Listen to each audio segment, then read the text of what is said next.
తెలంగాణ కమలం పార్టీలో వర్గపోరు తారాస్థాయికి చేరిందా? ఎమ్మెల్యేల మధ్య గ్యాప్ కొత్త వివాదాలకు కారణమవుతుందా?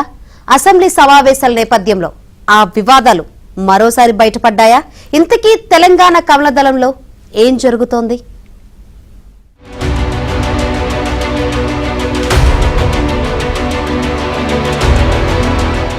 తెలంగాణ బీజేపీలో కొత్త వివాదం మొదలైంది. రాష్ట్ర అధ్యక్షుడు కిషన్ రెడ్డి, గోషామహల్ ఎమ్మెల్యే రాజాసింగ్ మధ్య వివాదం తారాస్థాయికి చేరింది.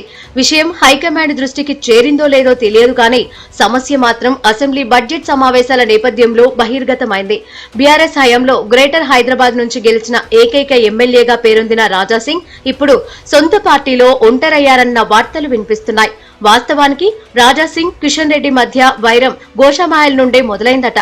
జిల్లా, మండల, డివిజన్ ఇన్ఛార్జీలను నియమించే ప్రక్రియలో సొంత నియోజకవర్గంలో స్థానిక ఎమ్మెల్యేకు సంబంధం లేకుండా కేవలం కిషన్ రెడ్డి సూచించిన వారికే పదవులు కట్టబెట్టడంపై రాజాసింగ్ అసహనం వ్యక్తం చేశారు. పార్టీ కోసం ఏళ్ల తరబడి కష్టపడి పనిచేసిన వారికి కాకుండా ఒకే సామాజిక వర్గానికి చెందిన వాళ్లకు పెద్దపీట వేయడం పట్ల క్యాడర్లో అసహనం పెరిగే అవకాశం ఉందని రాజాసింగ్ బాహాటంగానే చెప్పారు. దీంతో కిషన్ రెడ్డి, రాజాసింగ్ కి మధ్య గ్యాప్ మొదలైంది. అది కాస్త చినికి చినికి గాలివానలా మారింది. ఏకంగా పదవులు, పలుకుబడిని అడ్డం పెట్టుకుని సొంత ప్రయోజనాల కోసం పాకులాడితే పార్టీ ఎదుగుదల కష్టమంటూ కిషన్ రెడ్డిని రాజాసింగ్ టార్గెట్ చేయడం మొదలుపెట్టారు. అధికారంలో ఎవరుంటే వారితో అంతర్గత రహస్య సమావేశాలు ఏర్పాటు చేసుకుంటూ సొంత లాభం కొంత మనకు అన్నట్లు సీనియర్ల వ్యవహార శైలి ఉందంటూ ఎంపీ లక్ష్మణ్ కిషన్ రెడ్డిని ఉద్దేశించి ఘాటుగా స్పందిస్తూ వస్తున్నారు.